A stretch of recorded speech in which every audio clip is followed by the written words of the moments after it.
어느 가정이 결혼을 해서 가정을 이루었는데, 어느 사람, 두 젊은 부부 사람이. 근데 둘이서 잘 살고 있는데 아이가 생기지 않습니다. 무려 8년 동안. 하나님께 두 사람이 늘 기도하고 소망하는 것은 하나님이 아이를 좀 주셨으면 좋겠는데 라는 간절함이 늘 기도 가운데 있습니다. 근데 8년 지났을 때쯤에 아이가 기적같이 생겼습니다. 정말 기적같이. 근데 아이가 일찍 출산하게 됐습니다. 문제가 있어서. 그래서 일찍 태어나서 아이가 위험하니까 태어나자마자 인큐베이터에 들어가서 피를 말리는 시간을 가지게 됩니다. 이 부부는 말이죠, 정말 하나님께 간절히 기도하죠. 하나님 살려만 주십시오. 이 아이를 살려만 주십시오. 어떻게 얻은 아이인데 몇 개월을 인큐베이터에서 지내고 정말 은혜 가운데 건강하게 나왔습니다. 근데 생활을 하고 매일매일이 감사하죠. 매일매일이 감사합니다. 근데 이 아이가 1년이 지나고 1년 반이 지나고 2년이 지나도 아이가 걷지를 않습니다. 기기는 곧잘, 보통 여러분 1년 지나면 이제 아이들 걷기 시작하잖아요. 늦어봤자 늦어도 뭐 1년 6개월. 그런데 2년 지나도 아이가 걷지를 않으니까 뭐 크게 염려하지는 않습니다. 왜?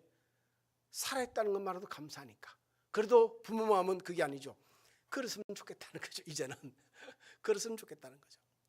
근데 어느 날 아이가 기어에 엎드려 있는데 아빠가 이렇게 앉아서 있다가 박수를 치면서 오라고 손짓을 했습니다. 근데 이 아이가 일어서기 시작합니다. 넘어질 듯 말 듯 뒤뚱뒤뚱 하면서 혼자서 일어서더니 이쪽으로 넘어질 것처럼 한 발자국, 이쪽으로 넘어질 한 발자국. 그러니까 아슬아슬하게 정말 조금씩 걸어서 아빠한테 오는 거예요.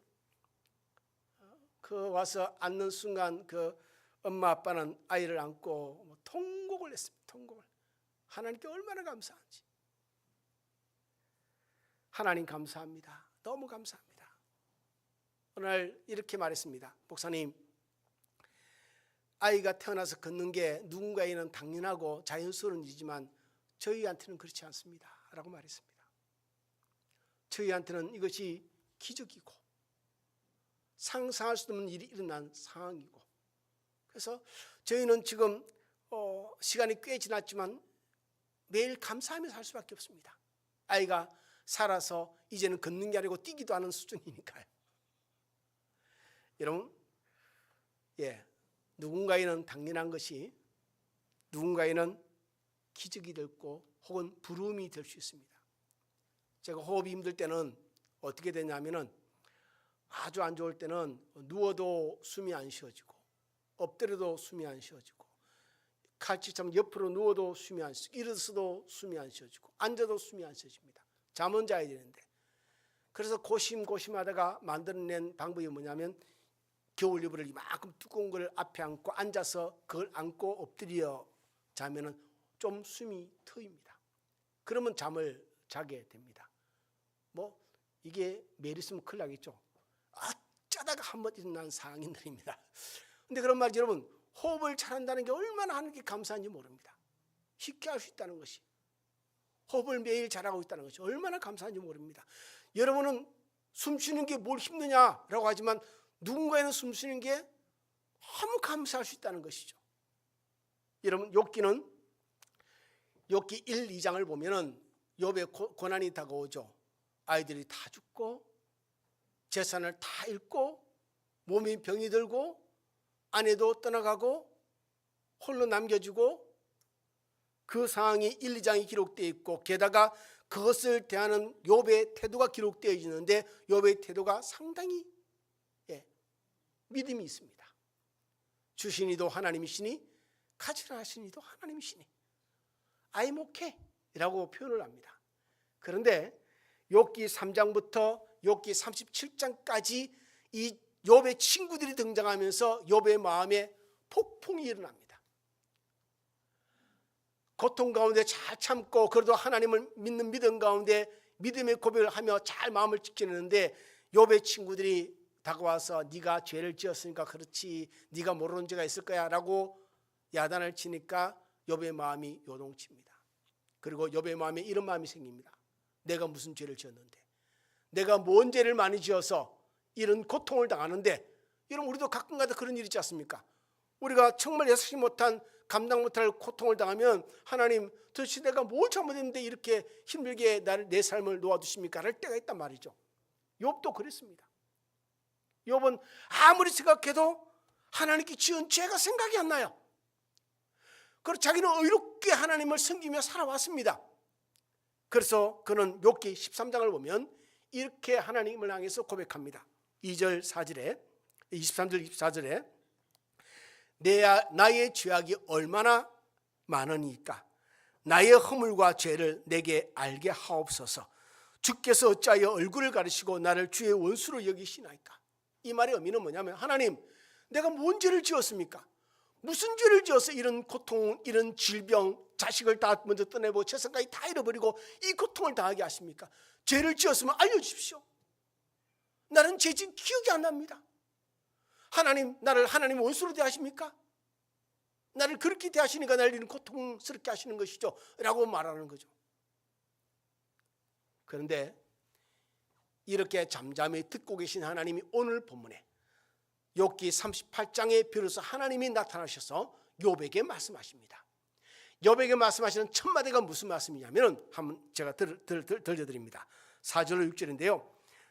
내가 땅에 기초를 놓을 때에 네가 어디 있었느냐? 네가 깨달아 알았거든 말할지니라. 누가 그것의 도량법을 정하였는지, 누가 그 줄을 그것의 위에 띄웠는지 네가 아느냐? 그것의 주추는 무엇 위에 세웠으며 그 모퉁이 돌을 누가 놓았느냐? 고난에 대해서 괴로워하고 죄에 대한 것을 하나님께 따지고 드는 욥에게 하나님 무슨 말을 하냐면은, 내가 이 세상을 창조했다. 이 세상을 창조했는데 그때 너는 어디 있었느냐? Where are you? 내가 이 세상을 창조할 때 너는 어디 있었는지, 그리고 그 진리를 네가 깨달아 알았느냐? 내가 창조의 신비로움과 그 능과 그 전능함을 네가 알면 나에게 말 좀 해봐라 라고 하나님이 말씀하십니다. 내가 이 땅을 건축으로 생각할 때, 이 세상을 건축할 때 어디에 기초를 두었는지, 주춧돌을 누가 놓았는지 너는 아느냐? 대답해봐라. 하나님이 세상의 천지 창조와 이 창조의 주권이 하나님께 있음을 말함을 통해서 욥에게 반박을 하십니다. 그리고 이 고난의 주권자신 하나님, 욥의 삶의 주권자신 하나님이 그의 변론을 하시고 계신 것이죠. 사랑하는 성도 여러분, 하나님은 말씀으로 이 세상을 창조하셨습니다. 아멘.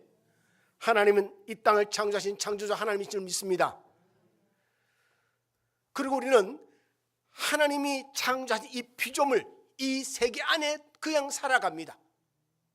그런데 이 세계 안에 살아가는 건 부대끼입니다. 우리가 감히 범접할 수 없는 하나님과 함께 사는 게 아니고, 하나님이 만드신 세상 가운데 살면서 우리는 부대끼입니다. 힘이 듭니다. 그리고 어떨 때는 우리의 힘과 지혜와 능력으로 감당할 수 없는 일들 가운데 괴롭기도 합니다. 죽고 싶기도 합니다. 그래서 우리는 이렇게 생각합니다. 하나님, 내게 하나님의 은혜가 필요하고 하나님의 기적이 필요합니다. 길이 안 보이고 답이 없고 빠져나갈 문도 안 보이는데 하나님이 해결해 주신다. 하나님의 기적 외에는 없습니다. 우리는 그렇게 하나님의 은혜와 기적을 우리 마음속에 소망 삼고 살아갑니다. 한쪽에 이 세상을 보십시오. 양극화되어 있습니다. 경제나 정체나 관계나 양극화되어 있죠. 전쟁의 소문이 끊이지가 않습니다. 러시아와 우크라이나의 전쟁이 언제 끝날까 이제나 저제나 기다리다가 또 다른 전쟁의 소문이 터졌습니다. 이스라엘과 이란의 전쟁이죠. 이것도 언제 끝날지 누가 알겠습니까? 누가 알겠습니까?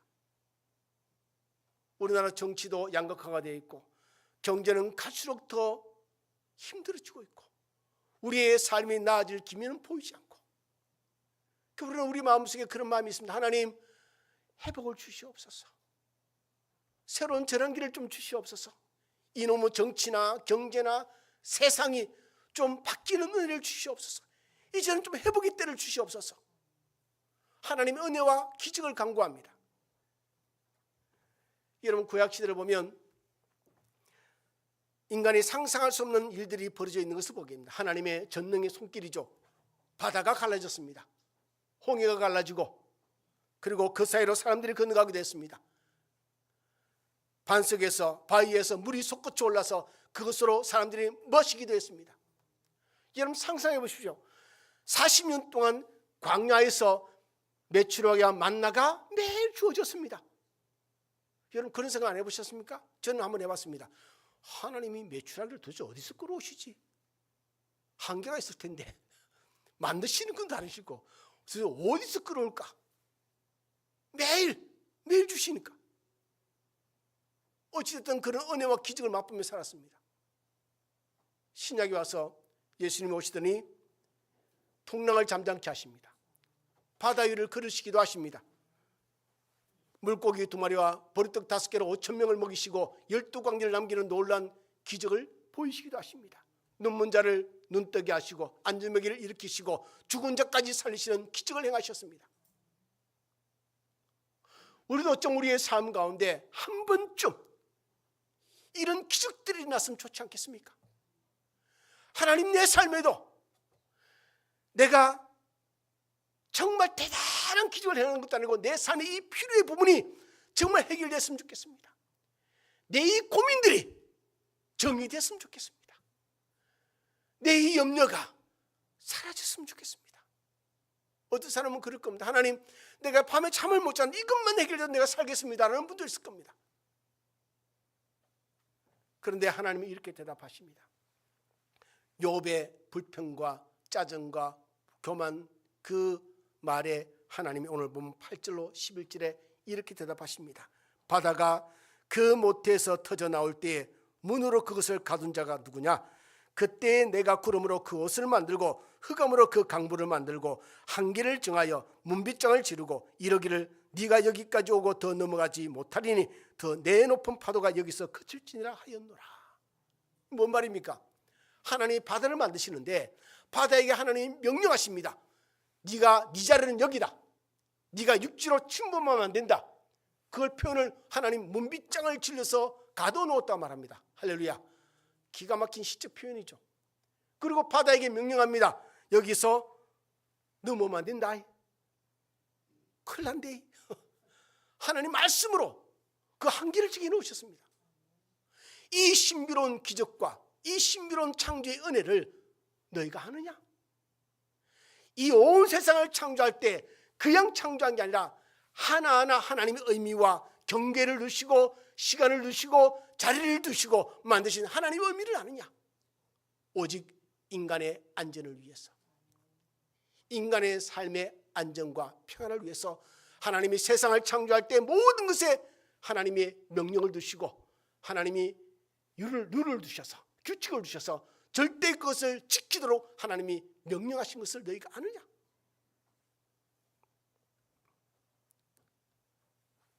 하나님 이것을 만드시는데 땀을 흘리지 않으셨습니다. 저 인간적 표현입니다. 다만 말씀하셨습니다. 빛이 있으라 하심에 빛이 있었습니다. 할렐루야. 하나님이 해와 달이 있으라 하심에 있게 되었습니다. 바다를 만들고 그리고 그 경계를 하나님이 정하시면서 이 이상 넘어오면 안 된다 하시니 넘어오지 않습니다. 욥의 문제가 뭐냐면 자기가 지금 따지고 있는 하나님 내가 뭔 죄를 지었습니까? 뭔 죄를 지었기에 이렇게 이런 고난을 나에게 두십니까? 나를 원수처럼 대하십니까? 라는 그 하나님이 어떤 하나님인지를 이 욥은 잊어버린 것이죠. 왜 잊어버렸을까요? 그가 당한 고난에 집중되어 있습니다. 그가 당한 고난에 지나치게 집중하면 하나님이 보이지 않고 하나님이 어떤 전능하신 하나님이신지 우리는 잊어버리는 경우가 꽤 많습니다. 자신의 무죄에 집착했습니다. 하나님, 내가 이만큼 고난당할 만한 죄를 내가 지었습니까? 내가 아무리 고민해도 그런 죄를 지은 기억이 없습니다. 나는 의로운데 왜 고통을 당해야 됩니까? 라는 것에 너무 집착해 있습니다. 여러분, 하나님이 이렇게 말씀하시죠. 내가 이 땅을 만들 때 너는 어디 있었느냐? 이 땅을 만들 때 그 의미를 너는 이해했느냐? 나에게 말해달라. 그러니 하나님을 이해하지 못하면서 지금 자기 삶에 일어난 고난에 대해서 이해를 할까요? 단순한 논리, 죄를 지었으니까 고난을 받고 나는 죄가 없으니까 고난이 있을 수 없다는 논리 가운데서 하나님을 이해하려고 하니 이해가 되겠습니까? 그래서 하나님은 그 문제에 집중하기보다는 하나님이 이 세상을 창조하신 창조의 하나님이심을, 하나님이 만드신 이 세상의 온 창조물에 심겨놓으신 하나님의 신비로운 그 은혜와 창조의 신비들을 하나님이 말씀하십니다. 그런데 놀랍게도요, 욥이 이 말을 듣고 알아듣습니다. 할렐루야. 이게 중요합니다. 우리는 말을 해도 못 알아듣는 거 너무 많습니다. 한번 좀 돌려서 이야기하면 알아들어야 되는데 못 알아들어요. 못 알아들으면 어떻게 하죠? 나중에는 직선으로 이야기합니다. 상처가 되죠. 하나님이 뭐라고 하죠? 욥의 질문에 야 네가 죄를 안 지었다고? 라고 말하지 않고 하나님이 창조의 신비를 알려주시니 욥이 알아듣습니다. 할렐루야. 알아듣습니다. 그래서 그는 이렇게 말하죠. 나중에 욥기 40장에 오면 그는 이런 고백을 합니다. 40장 4절에 기록하기를 보소서 나는 비천하오니 무엇이라 주께 대답하리까 손으로 내 입을 가릴 뿐이로소이다 라고 말합니다. 욥은 자신의 처지가 하나님께 따질 존재가 아니면 수준이 아님을 압니다. 그리고 이어서 42장 마지막에 가면 이렇게 고백하죠. 2절 3절에 주께서는 못하실 일이 없사오며 무슨 계획이든지 못 이루실 것이 없는 줄 아오니 무지한 말로 이치를 가르는 자가 누구니까 나는 깨닫지도 못할 일을 말하였고 스스로 알 수도 없고 헤아리기도 어려운 일을 말하였나이다.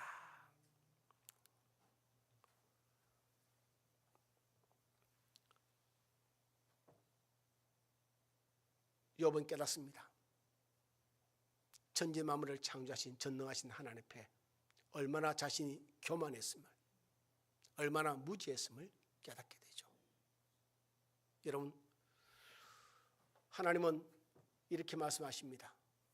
제가 말로 풀어서 오늘 욥의 본문을 말하면 너희는 매일매일 내가 만들어놓은 창조의 세계, 이 기적의 세계 가운데서 매일 살고 있다. 누가 만들었죠? 하나님 만드셨습니다. 이 세상을. 기적이죠. 말씀 하나로 홍해를 가르신 하나님이, 말씀 하나로 천지를 만드신 하나님, 그 피조물을 우리는 지금 보고 있습니다. 그 세상 가운데 살고 있는 것이죠. 여러분, 우리는 호흡을, 제가 호흡에 대해서 서론에 말씀드렸는데 호흡을 하루에 몇 번을 할 것 같습니까? 하루에 호흡을 약 23,000번을 합니다.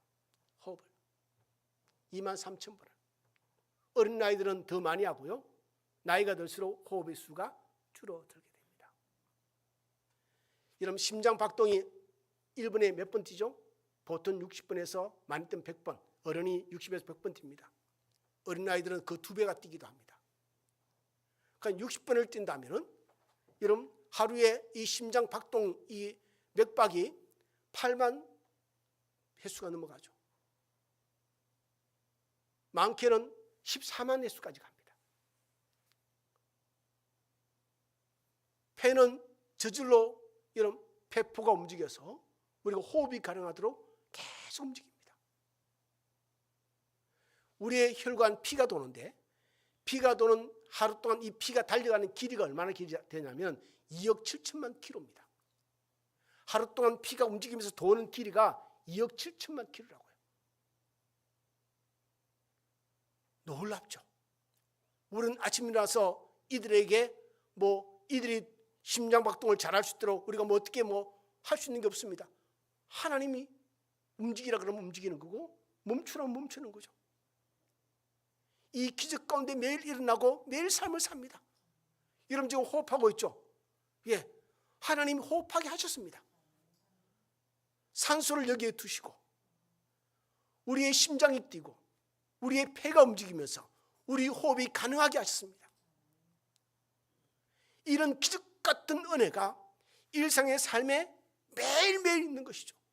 소위 말하면 저절로 되어지는 게 아니라 하나님이 말씀하셨습니다. 바닷물에게 말씀하셔서 경계를 넘어가지 못하게 하였고 해와 달에게 명령하셔서 일정한 그 회전에 일정한 시간에 일정하게 돌도록 명령하셨고 하나님이 말씀하셨기 때문에 우리는 이렇게 살아 있습니다. 이 기적이 매일 일어나는 거죠. 매일 우리는 아침 일어날 때 해가 뜨는 것을 보게 됩니다. 공정과 자정 가운데서 우주가 존재하고 우리는 아침 저녁을 맞이하고 사기절을 맞이하기도 합니다. 영국의 유명한 스펄전 목사님은 그가 가르치는 학생에게 이런 말을 한 적이 있습니다. 눈에 보이는 자연은 눈에 보이지 않는 하나님의 상징이다. 하나님이 지으신 만물에는 하나님의 손길이 다 있다. 우리의 눈으로 보고 손으로 자연을 만지는 것은 하나님을 경험하는 신령한 체험이다. 우리의 믿음의 눈이 열리면, 우리의 믿음의 눈이 열리면, 우리의 생각이 하나님에 대해서 깊어지면 하나님 만드신 이 창조물 온 세상을 보면서 하나님을 느낄 수 있지 않을까. 그래서 로마서는 말합니다. 하나님 만드신 모든 만물에 하나님의 신성이 담겨져 있다고. 아이들의 모습 속에서도 우리가 접하고 있는 모든 환경 속에서도 하나님을 느낄 수 있지 않을까. 기적 같은 하나님의 능력을. 여러분 사진 촬영 가운데 제가 참 좋아하는 기법인데요. 접사라는 게 있습니다. 접사. 보통 카메라는 피사체와 카메라 렌즈와 거리가 정해져 있습니다. 그 이상 가까이 가면 셔터가 눌러지지 않습니다. 예를 들어서 카메라가 렌즈가 70에서 200짜리 망원 렌즈라면 여러분 70cm 밖으로 가야 셔터가 눌러집니다. 그 앞에 가면 셔터가 눌러지지가 않습니다. 그렇게 되어 있습니다. 메커니즘이 그렇게 되어 있습니다. 그런데 접사용 렌즈가 있습니다. 그 렌즈를 바꾸면 10cm까지 가까이 와서 찍어도 찍힙니다. 이 접사의 묘미가 뭐냐면 우리가 눈으로 잘 확인이 안 되는 피사체를 아주 자그마한 것도 찍어서 사진을 보게 되면 그게 보여지는 것이죠. 여러분 파리 눈 본 적 있습니까? 한번 집에 가서 찾아보시죠. 파리 눈을 접사한 걸 찾아보시면 아주 신비롭습니다. 정말 신비롭습니다. 망처럼 되어 있어가지고 이렇게 되어 있어가지고 야, 참 하나님이 어떻게 이렇게 만들어 놓으셨을까. 렌즈도 그렇듯이 카메라 렌즈도 우리도 우리의 삶에 세상만 볼 줄 아는 눈이 아니라 하나님을 향해서 이 세상을 만드신 이 만물 이게 다 하나님의 피조물 아닙니까? 이것을 하나님의 마음으로 눈으로 볼 수 있는 것이 우리가 열려진다면 제가 그랬습니다. 성령의 충만을 받고 길을 가는데 나무를 보는데요. 나무가 저한테 이렇게 이야기해요. 하나님을 찬양합니다. 진짜 그렇게 보입니다. 들립니다. 진짜. 동방의 등불이라는 시를 지어서 유명해진 인도의 타고르라는 시인이 있습니다. 그 시인이 이렇게 재미있는 시를 지었습니다. 뭐냐면 일상에 드리워진 하나님의 능력에 대한 표현인데요. 그 시가 굉장히 짧습니다. 이렇습니다. 나는 나무에게 물었다. 하나님에 대해서 말해주겠니? 이게 시의 시작입니다. 그 다음 시가 어떻게 되냐면 그러자 나무는 꽃을 피웠다라고 말합니다. 이게 단적인 아주 짧은 표현이지만 너무나도 잘 표현한 이 세상을 향한 하나님의 표현 아닐까. 요즘 우리가 감사할 일이 별로 없죠. 짜증도 원망도 불평도 그리고 스트레스는 늘어가고 그리고 타인에 대해서 교만하고 그리고 비판하고 그리고 우리의 마음은 평안이 없는 경우가 많아졌습니다. 그런데 말이죠 여러분 하나님 보시기에 너희는 지금 내가 만들어 놓은 세상 가운데서 매일매일 기적 같은 일들 속에서 살아가고 있지 않느냐. 심장이 폐가 간이 혈관의 혈액이 2억 7천만 킬로를 매일 달리는데 그리고 살아있지 않느냐. 저는 지금 말이죠 100m를 달리면 아마 쓰러져 못 일어날 겁니다. 그런데 내 속에 흘러가는 피는 2억 7천만 킬로를 매일 달린다고요. 그리고 살았습니다. 이런 기적 같은 하나님의 정하신 규칙을 따라서 허락하신 기적의 은혜를 매일 경험하면서 매일 그렇게 살면서 너희는 감사가 없느냐? 그러는 이렇게 고백합니다. 하나님, 기적을 보여주시옵소서. 하나님의 능력을 보여주시옵소서. 근데 성경의 논리는 아주 심플하지 않습니까, 여러분? 성경은 이렇게 말합니다. 작은 것에 충성한 자가 더 큰 것을 하나님 맡기신답니다. 우리의 삶에, 일상의 삶에 드리워지고 이미 허락되어진 하나님의 기적의 일들을 우리가 볼 수 있고 느끼고 우리가 감사할 수 있다면 이보다 더 큰 하나님의 기적도 우리에게 허락할 줄 믿습니다. 우리의 가정에, 우리의 삶에, 우리의 교회에, 이 땅에 허락하신 하나님의 기적이 무수히 많음에도 그것을 발견할 줄 모르고 우리가 우리 마음에 들지 않는 것만 우리가 꼬집어내서 불평하고, 또 우리가 피를 흘려서 하나님, 이것은 하나님이 은혜를 베풀어 주셔야 되고 이것도 기적을 베풀어 주셔야 라고 말한다면 하나님 보시기에 과연 내가 네 기도를 들어서 이 기적을 행하면 이 기적이 얼마나 갈까? 일주일을 갈까? 열흘을 갈까? 또 그러면 감사를 잊어버리겠지. 근본적으로 오늘 지금 하나님이 욥에게 접근하는 방식을 우리는 배울 필요가 있겠다는 생각입니다. 욥은 누가 봐도 고통이죠. 누가 이처럼 치질한 저질한 욕과 같은 고통을 당해본 사람이 있겠습니까? 한순간에 자식이 다 죽어나가고 재산도 다 잃어버리고 아내도 떠나고 몸뚱아리 하나밖에 없는데 그것도 병이 들어서 견디기가 힘이 든데 친구들이 찾아서 그 친구조차도 이놈들도 내 편 들기보다는 자기를 공격하고 너는 회개해라, 죄지었다, 어디 위로받고 피할 데가 없는 이 욥, 누가 봐도 처참하지 않습니까? 누가 봐도 위로받아야 되지 않겠습니까? 그런데 하나님이 그에게 찾아가서 이렇게 접근합니다. 나는 너를 창조한 하나님이다. 나는 이 세상을 창조하게 됐다. 그 신비로움을 네가 아느냐? 해와 달을 만들고 내가 이 땅을 창조할 때 우리가 7절을 빼먹었는데요, 7절은 내가 이 세상을 창조할 때 새 하늘에 있는 존재들이 함께 기뻐했다. 그러니 우리가 좀 더 본질적으로, 근본적으로 여러분의 개인의 삶에, 여러분의 가정에, 사업에, 직장에, 또한 우리 교회나 이 땅에 허락하신 하나님 은혜를 찾을 수 있는 눈이 열려지기를 주님으로 축원드립니다. 여러분 삶에 이미 드리워진 하나님의 기적 같은 일들을 느끼고 감사할 수 있기를 주님으로 축원을 드립니다. 그리고 난 뒤에 하나님이 그 감사 위에 또 감사를 더하시라 믿습니다. 하나님은 일상의 그 기적 위에 예상치 못한 또 다른 기적을 베풀으실 하나님이신 줄 우리는 믿습니다. 고린도서 2장 14절에 이렇게 기록이 되어 있습니다. 항상 우리를 그리스도 안에서 이기게 하시고 우리로 말미암아 각처에서 그리스도를 아는 냄새를 나타내시는 하나님께 감사하노라. 첫 소절이 뭐죠? 첫 소절이었습니다. 항상 우리를 그리스도 안에서 이기게 하신 하나님. 할렐루야. 그러니 오늘 가다가 길을 가다가 지금 넘어졌습니까? 넘어지면 이렇게 고백하십시오. 감사합니다. 코가 안 깨졌어. 감사합니다. 하나님 감사합니다. 우리의 삶에는 어떻게 보면은 원망과 불평과 짜증을 낼 일보다 그 안에 스며들어있는 수많은 감사거리가 얼마나 많은지 하나님이 그렇게 욥에게 접근하셨습니다. 거기에 욥은 깨졌습니다. 이게 좋은 신앙인 것이죠. 저와 여러분도 그렇게 하나님께 무릎을 꿇을 줄 알고 감사할 줄 알고 그 위에 베푸시고 회복과 치유의 은혜를 베푸시는 하나님을 경험하는 저와 여러분의 삶이 되기를 주님으로 축원을 드립니다. 기도하겠습니다.